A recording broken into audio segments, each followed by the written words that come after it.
오늘 말씀의 제목을 생사화복의 주관자다 이렇게 정했습니다. 신앙생활에서 가장 주의해야 할 부분이 바로 불신앙입니다. 우리가 구원을 받았는데 왜 구원받은 이 축복을 못 누리느냐? 이스라엘 백성이 출애굽했어요. 양의 피 바르고 출애굽했습니다. 그렇죠? 그래서 노예가 아니고 이제는 하나님의 군대가 되고 하나님의 백성이 됐어요. 그럼 하나님을 누리면 되는데 광야 40년 동안에 왜 하나님을 누리지 못했느냐? 그것이 바로 노예 근성, 불신앙, 염려, 체질 때문에 그런 거죠. 우리가 분명히 예수 그리스도를 영접해서 하나님의 자녀가 됐는데 왜 우리에게는 지금도 힘들고 어려운 일이 계속될까요? 불신앙 때문에 그렇습니다. 그래서 이 불신앙을 버리는 그 순간부터 하나님의 역사가 시작이 됩니다. 그래서 오늘 본론에는 바로 믿음 회복이다. 생사화복의 주권자가 되시기 때문에 우리를 살고 죽는 것이 하나님의 손에 있습니다. 그렇죠? 그리고 이 재앙과 복도 하나님의 손에 있습니다. 그러면 우리는 뭐만 붙잡으면 되느냐면 오직 믿음만 회복하면 하나님이 우리의 모든 것을 주관하고 계시기 때문에 그래서 우리가 태어난 것도 하나님의 절대 주권 속에서 우리가 살아가는 것도 하나님의 절대 주권 속이라면 그러면 우리가 무엇을 붙잡고 살아가야 되느냐 이게 너무 중요하죠. 그래서 가장 첫 번째 붙잡아야 될 것이 절대 언약을 붙잡아야 됩니다. 하나님이 주신 것을 붙잡아야 되겠죠. 어떤 상황에서도 살아남는 믿음이 필요합니다. 그렇죠? 그런데 어떤 상황에서도 살아남는 믿음은 하나님이 주신 절대 언약을 붙잡으면 살아나게 돼 있어요. 그 믿음이 나의 믿음이 아니라 하나님이 주신 언약을 붙잡는 믿음. 네. 그래서 이사야 6장 13절에 이 밭나무 상수리 나무가 다 배임을 당하고 10분의 1이 남아있어도 그것마저도 배임을 당하는데 다 쓰러지고 망하는 것처럼 보이지만 뭐가 남아있어요? 거루터기가 남아있는 것 같이 그랬습니다. 그 거루터기가 이 땅의 거룩한 씨다. 하나님이 새로 시작하시겠다는 거죠. 그래서 오늘 여러분들에게는 이 하나님이 주신 언약, 절대 언약을 놓치지 않는 절대 믿음, 그 믿음을 회복하면 거기서부터 하나님은 새로운 시작을 하실 줄로 믿습니다. 그래서 생명을 위협해오는 상황에서도 믿음을 지킨 사람들이 있죠. 국가를 잃어버린 위기 속에서 우리가 잘 아는 요게벳이 네 남자가 네 여자에게 장가들어서 난 아들이 바로 모세입니다. 그 모세에게 요게벳이 갈대 상자를 히브리 남자는 태어나면 다 죽이라 그러는데 석 달 동안 숨겼다가 갈대 상자에 띄워서 보내죠. 왜 죽이지 않습니까? 하나님의 절대 주권을 믿었기 때문에 생사화복의 주권자가 하나님께 있기 때문에 그런 거죠. 그 완전히 노예돼 가지고 이스라엘을 잃어버린 나라를 잃어버린 그 상황 속에서 근데 그 어릴 때 들었던 피 언약이 모세가 80세 때 그 언약을 붙잡고 출애굽의 지도자로 쓰임받게 되죠. 그 양의 피를 전부 다 문설주와 임방에 다 바르라고 그렇게 얘기합니다. 그리고 왜 출하느냐? 하나님께 예비하기 위해서. 언약을 붙잡고 예비하는 것이 목적이죠. 바로왕에게 가서 그렇게 얘기합니다. 우리가 광야길로 나가서 하나님께 예비하겠다. 우리 민족을 보내라고 얘기하죠. 그 희생제사를 드리겠다라는 겁니다. 그때 잃어버린 국가 회복이 되어지는 거죠.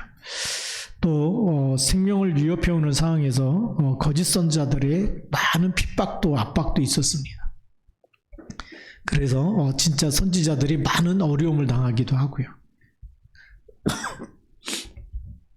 그리고 생명의 위협을 받기도 하죠. 우리가 진짜 예수가 그리스도시고 주는 그리스도입니다. 이 생명운동이 일어나니까 이단이다 그러고 막 말을 많이 합니다.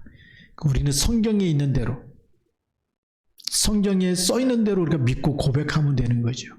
하나님의 말씀 그대로 생사화복이 하나님의 손에 있기 때문에 하나님이 지키신 줄 믿습니다.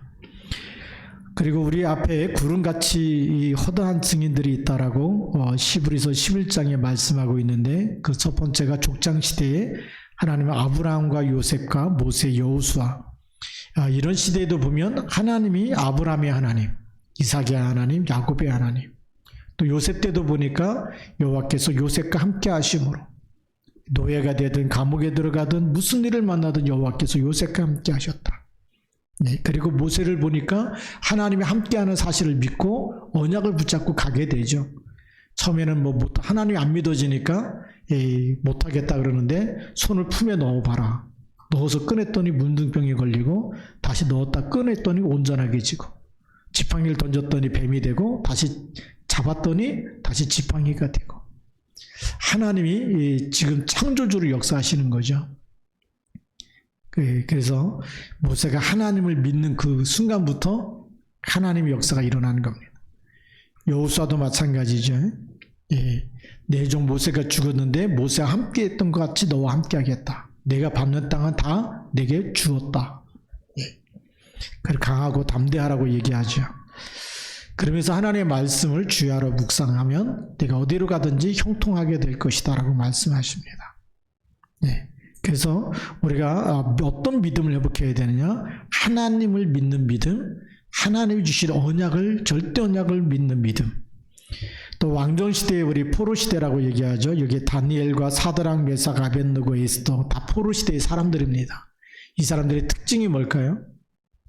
하나님 믿는 사람들이었어요. 포로시대, 그러면 바벨론 그 왕국인데 우상국가거든요. 그 우상국가 우상 앞에 절하지 않고 거기서도 하나님을 믿는 믿음. 그 믿음의 증거를 하나님 주십니다. 다니엘과 함께 하셨던 증거로 사자굴 속에서도 살아나게 하시고 사드락, 메삭, 아벳느고는 불 속에서도 하나님이 머리카락 하나 타지 않도록 지키시고 또 살려내시고 에스더가 3일 금식하면서 왕 앞에 나갈 때 이스라엘 유대인들이 다 죽게 됐는데 완전히 살려내는 응답을 받게 되죠. 절대 불가능을 절대 가능으로 바뀐 것이 바로 그들의 믿음을 통해서 하나님 역사하신 겁니다. 초대교회, 이 신약시대의 초대교회 보면 세례 요한은 광야에서 예수님 오실 것을 외쳤죠. 그래서 광야에 외치는 소리다라고 얘기합니다. 네. 그래서 예수님을 보면서 보라 세상 죄를 지고 가는 하나님의 어린 양이로다. 그래서 요한복음 1장에 이 세례 요한은 참 빛이 아니고 빛에 대하여 증언하는 자다.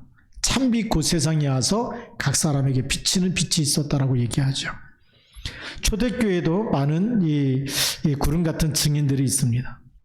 우리 보면 예수님의 제자 12제자를 비롯해서 그 이후에 계속 전도운동 속에서 일어났던 일들 보면 우리 누디아라든지 야손, 브리스길라, 아굴라 부부, 로마서 16장 일꾼들이 전부 다 예수가 그리스도라고 하는 주는 그리스도라는 이 고백 속에서 그리스도 이름 붙잡고 응답받은 사람들이죠.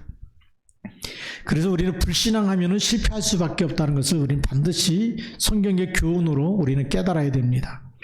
그래서 아간과 고라, 발람 이 사람들이 정말 불신앙하다 죽은 사람들이죠. 저주받을 수밖에 없는 불신앙의 사람들이었고 히브리서 사도행전 11장 1절부터 18절의 말씀을 보니까 또 유대인들이 선민 사상에서 못 빠져나온 거예요.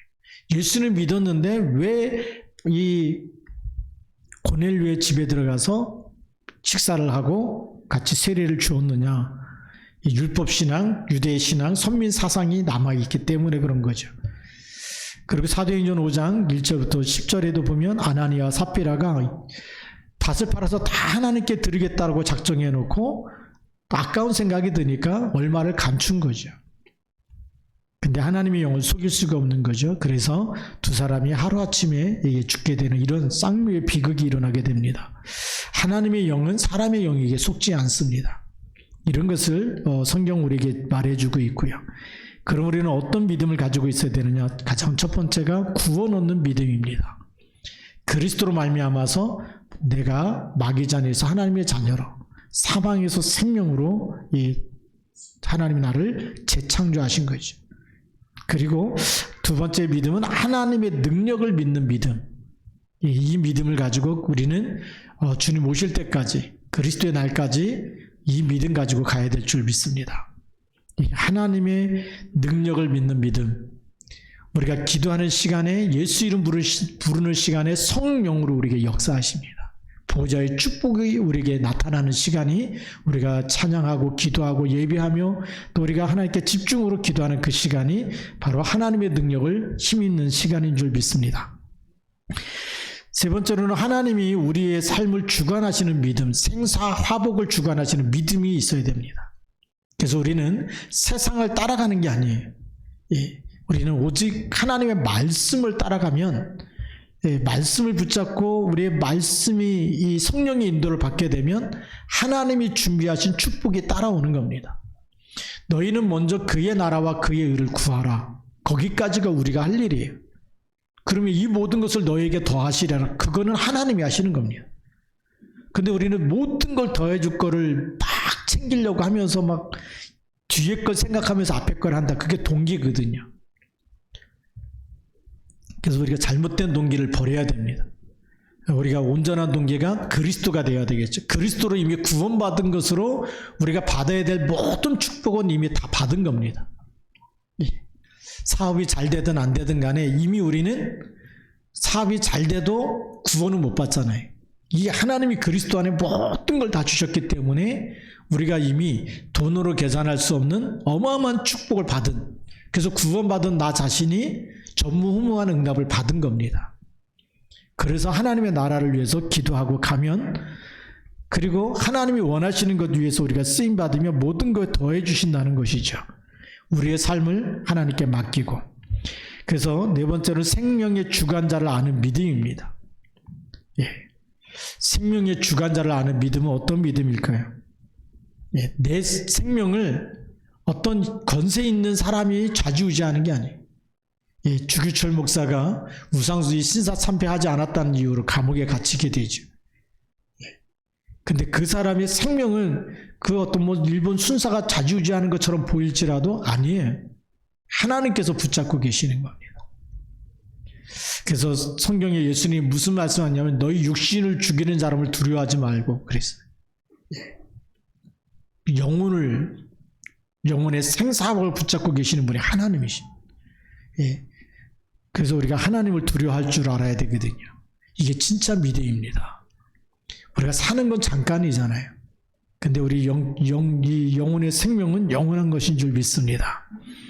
그래서 우리가 이 생사복의 주관자 대신 주관자 대신 하나님을 믿으면서 우리가 어떤 걸 누려야 되냐면 이제 권세를 누릴 줄 알아야 돼. 하나님이 주신 권세, 그것 가지고 본론 두 번째가 영적 싸움을 할 수 있는 믿음이다.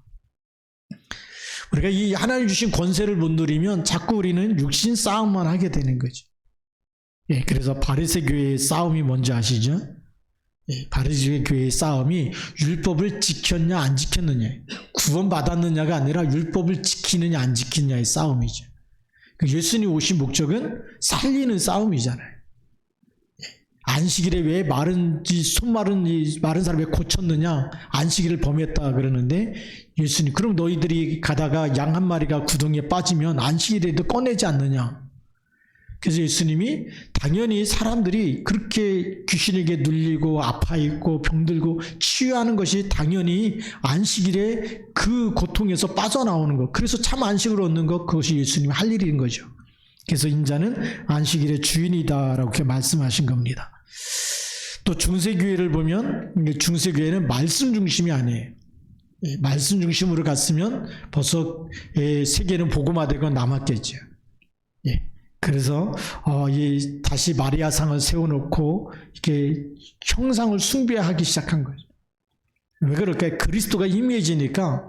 그래서 그것이 3세기 때부터 성자들의 유물을 숭배하는 사상이 나타나기 시작했어요.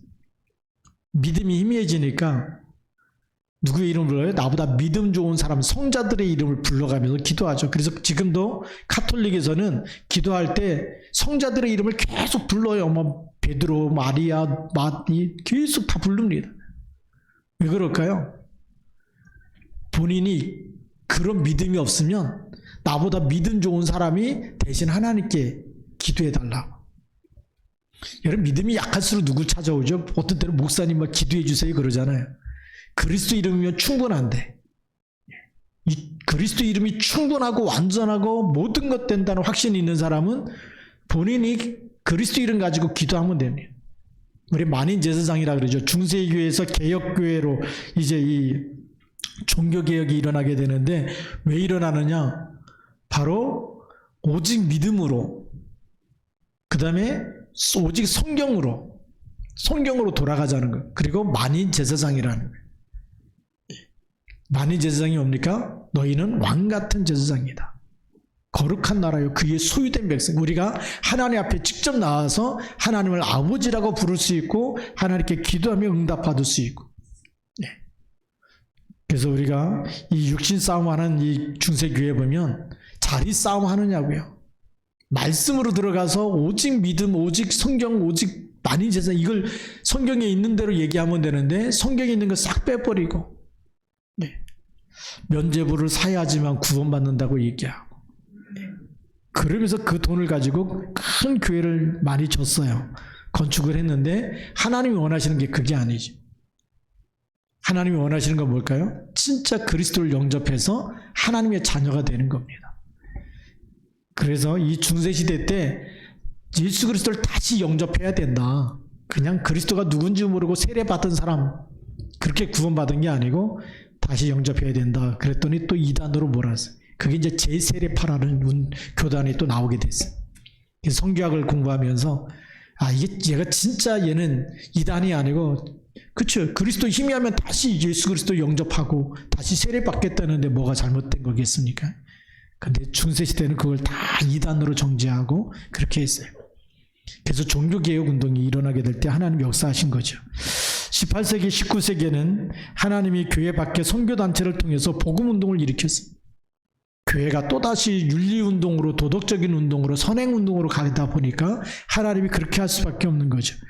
20세기에 무교회주의자들이 나왔습니다. 못지만 또 형제교회라고 하는 지방교회가 나오고 있게 되죠. 왜 그럴까요? 복음이 그리스도가 희미하면 이렇게 됩니다. 교회의 머리는 그리스도라고 얘기하고 있거든. 우리는 그의 지체라고 얘기하고 있거든요. 육신 싸움은 하나님의 모든 축복을 차단하는 그런 것이 됩니다. 그래서 우리가 믿음이 희미해지면 자꾸 육신적인 눈이 열려지는 거예요. 아담과 하와가 하나님이 주신 말씀이 희미해버리니까 선악과를 어떻게 하죠? 먹는 것을 반드시 죽으리라 그랬는데 그건 사라지고 먹는 날에는 눈이 밝아 하나님처럼 되리라. 사단이 준 메시지 딱 듣고 왔더니 보함직도 하고 먹음직도 하고 지혜롭게 할 만큼 탐스럽기도 한지라. 반드시 죽으리라 이 말씀이 없어져 버렸어요. 육신적인 눈이 열릴 수밖에 없겠죠. 우리가 세상 살아가면서 믿음이 희미하면 세상의 것이 전부 다 우리에게 계속 다가옵니다. 갖고 싶고 먹고 싶고 놀고 싶고 계속 그걸로 욕심으로 사단이 계속 가져다 줄 수밖에 없어요. 그래서 안목의 정욕과 육신의 정욕과 이생의 자랑, 이것이 하나님께로부터 온 것이 아니라 세상으로부터 왔다. 그 얘기는 다시 말하면 사단이 가져다 준 것이라는 거죠. 아담과 하와를 속일 때부터 갖다 준 것이죠. 먹음직도 하고 보암직도 하고 지혜롭게 할 만큼 탐스럽기도 하고. 그래서 우리가 이런 육신적인 거 가지고 살다 보면 어느 날 우리는 창세기 3장 속에, 창세기 6장 속에, 창세기 11장 속에 있게 됩니다. 그래서 영적 싸움을 하는 믿음을 우리는 회복해야 되겠죠. 우리에게 하나님의 자녀가 되는 권세를 주셨다는 것은 사단을 꺾을 수 있는, 우리에게 모든 불행을 가져다 주는 흑암의 권세를 이길 수 있는 그런 신분과 권세를 주신 것입니다. 그래서 영적 싸움을 할 줄 알아야 성공할 수가 있는 거죠. 마태복음 12장 28절, 29절, 30절에 보면 내가 하나님의 성령을 힘입어 귀신을 쫓아내는 것이면 하나님의 나라가 이미 너희에게 임하였느니라. 하나님의 나라가 어떻게 임하는지 답을 주셨고, 마태복음 4장 1절부터 11절에 40일 동안 금식했을 때 마귀가 와서 예수님을 시험하죠. 세 가지 시험합니다. 돌같이 생긴, 빵처럼 생긴 이 돌을 가지고 와서 내가 하나님의 아들이라면 40일 금식했으니까 얼마나 배고프겠어요. 이 돌 가지고 떡을 만들어서 먹어라. 네가 하나님의 아들이면 돌 가지고 떡을 만들 수 있지 않냐, 그 얘기예요. 그때 뭘로 이기죠? 말씀 가지고 이깁니다. 사람이 떡으로만 살 것이 아니요 하나님의 입으로 나오는 모든 말씀으로 살 것이니라. 또 성전 꼭대기에 올라가서 뛰어내려라, 그러면 천사가 와서 너를 받들어 줄 것이다. 주 너희 하나님을 시험치 말라. 또 천하 영광을 보여주면서 나에게 절하면 이 천하 영광을 다 너에게 주겠다. 얼마나 사단이 그렇게 유혹을 하는지. 예수님은 하늘나라를 가지고 있는데 세상의 천하 영광과 비교가 되겠습니까? 세상 건 다 어느 날 없어질 것인데, 사단아 물러가라, 주 너희 하나님께만 경배하라 그러면서 이겨내죠. 예수님께서도 사단을 꺾어버리셨어요. 네. 그것처럼 오늘 우리가 어떻게 하기 원해요? 하나님은 말씀 붙잡고 말씀으로 이겨내기 원하는 거예요. 말씀이 희미하면 사단이 도망가질 않아요. 그래서 우리가 강단 말씀 붙잡고 일주일 동안 녹취하고 계속 듣는 이유가 거기 있는 겁니다. 진짜 제자는 말씀 녹취를 하게 되고 말씀 묵상을 하게 됩니다. 네. 그래서 영적 싸움하는 믿음, 이거 갖고 있어야 되겠죠. 에베소 6장 12절에 우리의 씨름은 혈과 육에 대한 것이 아니고 공중의 권세 잡은 자, 하늘에 있는 악의 영과 싸워야 된다. 사도행전 13장 1절부터 12절에 정말 이 마술사 일루마에게 역사하는 악한 영을 사도 바울이 결박해 버리니까 눈이 멀게 되지요.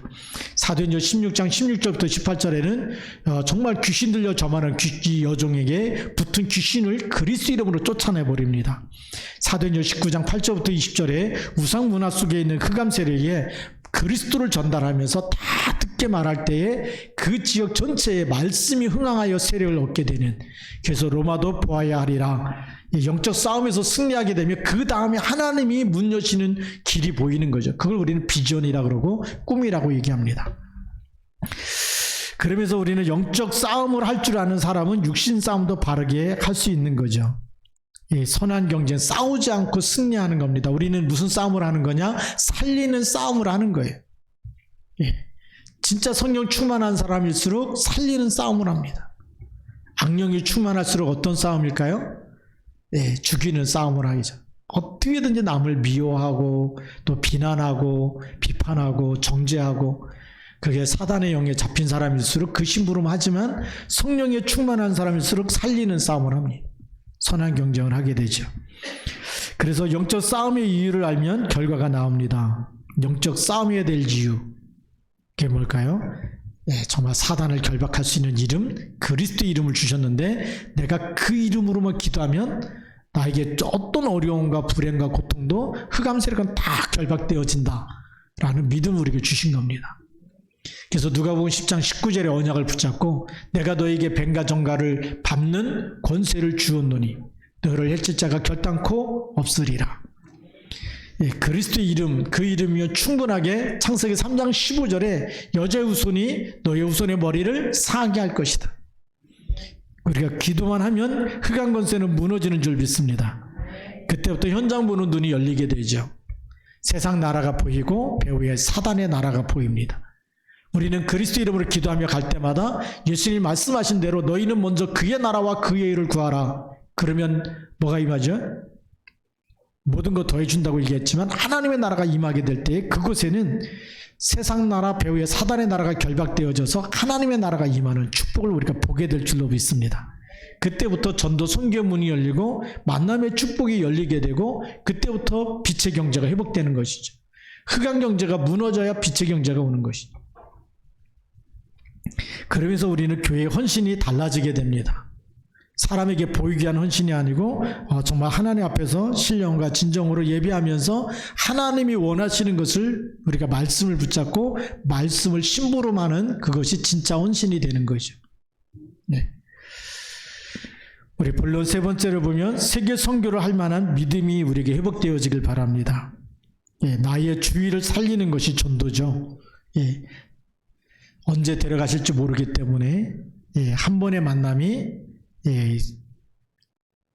마지막 만남이 될 수도 있고 영원한 만남이 될 수도 있어요. 그러니까 우리에게 만남의 축복을 주실 때 중요한 하나님의 것을 전달할 수 있는 항상 준비한 사람, 그렇죠? 내가 그리스도 알기 전과 그리스도 만난 이후에 오직 그리스도를 증거할 수 있는 그런 메시지, 나의 이 스토리가 있어야 되겠죠. 그래서 만날 때마다 사람을 살리게 되는 겁니다. 네. 그래서 성공한 사람들 보면 이 국가관이 있고 성공관이 있고 이 자기에게 어떤 이 스토리가 있는 거예요. 그걸 만날 때마다 얘기하는 사람이죠. 이렇게 살아왔는데 이렇게 하나님이 역사하셨다. 예. 우리가 예수 믿으면서 그런 스토리가 있어야 되겠죠. 그리스도 알기 전과 그리스도 알고 난 이후의 스토리가 있어야 돼. 인생 스토리가 있어야 되고, 그러니까 우리가 기도하면서 하나님 주시는 응답을 또 전달할 수 있는, 예. 응답을 자랑하는 게 아니라 기도하면 되는구나. 예. 우리가 잘못하면 또 막 응답 자랑할 때만 나를 자랑해버리면 또 쏘가요. 그게 아니고 하나님을 자랑해야 돼요. 그리스도 이름이 너에게도, 믿는 사람에게 역사하신다는 것을 전달할 수 있어야 되겠죠. 그리고 내가 살고 있는 지역을 살리는 것이 교회입니다. 네. 이제는 살고 있는 지역에 흑암이 무너질 만큼, 이걸 잘했던 사람이 아브라함이죠. 창세기 13장 18절에 상수리 숲을에서 단을 쌓고 예배를 드립니다. 롯은 소돔과 고모라 망하기 전에는 에덴 동산과 같았던 좋은 땅을 택해서 갔지만 한 번도 단을 쌓고 기도한 적이 없어요. 네. 그래서 전쟁이 일어나서 포로로 끌려갑니다. 아브라함이 318명의 가병을 끌고 가서 진짜 절대 불가능한 전쟁을 승리하고 돌아오지요. 롯을 다 구출해갖고 돌아옵니다. 그래도 롯이 소돔과 고모라 땅에서 한 번도 단을 쌓은 적이 없어요. 그렇게 아브라함 통해서 구원을 받고 하나님의 응답을 받았으면 감사하는 기도라도 해야 되잖아요. 근데 롯이 하나님께 단을 쌓았다는 기록이 없어요. 아브라함의 기도 때문에 의인 10명만 있어도 소돔과 고모라를 멸하지 않겠다. 근데 의인 10명이 없어서 멸하실 때도 하나님이 천사를 먼저 보내죠. 그래도 안 나가려고 그러잖아요. 네. 우리 그런 일을 보면서 우리가 살고 있는 지역에 우리가 단을 쌓는다. 지역을 품고 기도한다는 것은 어마어마한 축복입니다. 지역의 흑암이 무너지는 줄 믿습니다. 그리고 다른 지역과 민족과 다른 사람을 살리는 것이 선교입니다. 지금도 지구 이 전 세계 인구 절반 이상이 복음을 듣지 못했습니다. 더 안타까운 것은 교회를 다니면서 복음을 듣지 못한 교인들이 많이 있습니다. 그래서 미국이라든지 유럽이라든지 왜 그렇게 선진국가에 복음이 먼저 들어갔던 그 나라에 왜 다시 선교사를 보내느냐? 교회는 있지만 복음을 깨닫지 못하고 있어요. 그래서 가야 되는 거거든요. 이것을 할 수 있는 믿음을 우리가 가져야 되겠죠. 세계 선교할 수 있는 믿음. 네. 그래서 선교사를 파송할 만한 믿음을 가져야 되고, 또 선교비를 낼 만한 믿음을 가져야 돼요. 그게 빛의 경제예요. 네. 우리 PDTC에도 우리 학생들 장학금을 이렇게 하고 하는데, 너무나 잘한 거라고 생각돼요, 지금. 거기 졸업한 학생들, 졸업해서 목사님 되신 분, 교사가 되신 분, 그 학교도 가보고, 그분들하고 팀이 돼갖고 또 학교 전도도 가보고 이렇게 보니까, 얼마나 복음을 잘 전하는지 몰라요. 이분들이 있기 때문에, 소망이 있구나. 그리고 거기는 공립학교잖아요. 근데 교장이 예수 믿어버리니까, 들어와서 다 복음 전하게 길을 열어주시네. 우리나라는요, 미션 스쿨도 복음 못 전하게 할 만큼 지금 그렇게 돼버리고 있거든. 그러니까 하나님이 렘넌트가 일어날 수 있는 그 나라로. 그래서 앞으로 20년, 30년 지나면 판도가 바뀔 것 같아. 세계복음화의 주역이 렘넌트가 일어나는 나라를 통해서 쓰시지 않겠습니까? 근데 여기에 우리가 함께 하는 거죠. 우리가 구경꾼이 아니라 같이 우리가 적은 거지만 같이 장학헌금을 하고 선교비를 내고 이렇게 해서 하는 것이 얼마나 큰 축복인지 몰라요. 또 우리 4월 달에는 우리 세계 선교대회가 있습니다. 4월 20일부터 이렇게 한 2박 3일 동안 있는데, 이틀 동안에는 선교사 합숙이 있고 마지막 세 번째 날에는 선교대회로 모여요. 우리 교회에서 이제 세 분의 선교사님을 초청하는데, 지금 그만한 우리의 믿음 가지고 하는 겁니다. 우리 교회에서 그럴 만한 이 경제가 되느냐? 하나님은 요단강 건널 때 그냥 건너는 게 아니에요. 제가 성지순례 가서 보니까 헤엄치면 건너겠더라고요. 왜냐하면 비가 안 올 때는 뭐 그냥 강 넓이가 얼마 안 돼요. 네. 여기서 이제 여기 여러분 앞에 있는 데까지 첫 번째 의자 있는 데까지 폭이 작은 데는 그렇고 넓은 데는 여기서 뭐 저 우리 현관문 있는 데까지 넓은 데가 있는데 거기서 이렇게 들어와서 이렇게 침례 받는 거 이렇게 쭉 보고 뭐 헤엄치면 잠깐이면 건너가겠구나 이런데 그 여호수아가 건너갈 때는 거기는 완전히 홍수가 나가지고 시뻘건 물이 내려갈 때입니다. 우리 한강에 한번 홍수 나면 어떻게 되죠? 올림픽대로 막 다 잠겨가지고 차들이 못 지나가잖아요. 그런 길을, 그런 강을 건너라고 했다. 네. 다리로 건너가는 게 아니고 언약궤 메고 물이 막 이게 막 흘러가는 거기를 발을 내디디면 물이 갈라질 거다. 하나님 미리 말씀 주셨고 말씀대로 순종할 때 역사가 일어난 거죠. 이 천국 복음이 모든 민족에게 증거되고 난 후에 끝이 오리라. 예수님이 말씀하셨고 우리는 그 말씀 붙잡고 가는 겁니다. 그런 응답을 하나님이 하실 줄로 믿습니다. 그래서 우리가 지금 있느냐 없느냐 가지고 세계 복음하는 게 아니라 하나님이 주신 말씀 붙잡고 가면 하나님이 이루실 걸 믿고 가는 거죠. 왜냐하면 생사복의 주관자가 하나님이시기 때문에. 그래서 우리가 한번 사는 삶 어디에 우리가 방향을 맞추고 우리가 초점을 맞춰야 되느냐, 우리가 믿음을 회복해서 정말 어떤 환경 속에서도 절대 언약을 붙잡는 믿음, 어떤 환경 속에서 육신 싸움이 아니라 영적 싸움을 하는 신분과 권세를 누리는 사람, 그리고 하나님의 절대 계획이요 절대 목적인 세계복음화를 향해서 같이 원네스에서 여기에 방향 맞추는 사람, 그 사람은 하나님께서 생사복을 붙잡고 어떻게 역사하실까요? 하나님이 축복할 수밖에 없는 그릇이 준비되어야 되겠죠. 우리가 이 준비가 안 되면 하나님이 축복하고 싶어도 축복할 수 없는 사람이 있어요. 근데 하나님이 축복하고 싶은데 달라 그러지 않아도 축복해 주는 사람이 있겠죠. 우리가 그렇게 하나님 앞에 정말 귀하게 쓰임받기를 주님의 이름으로 축복합니다. 기도하겠습니다.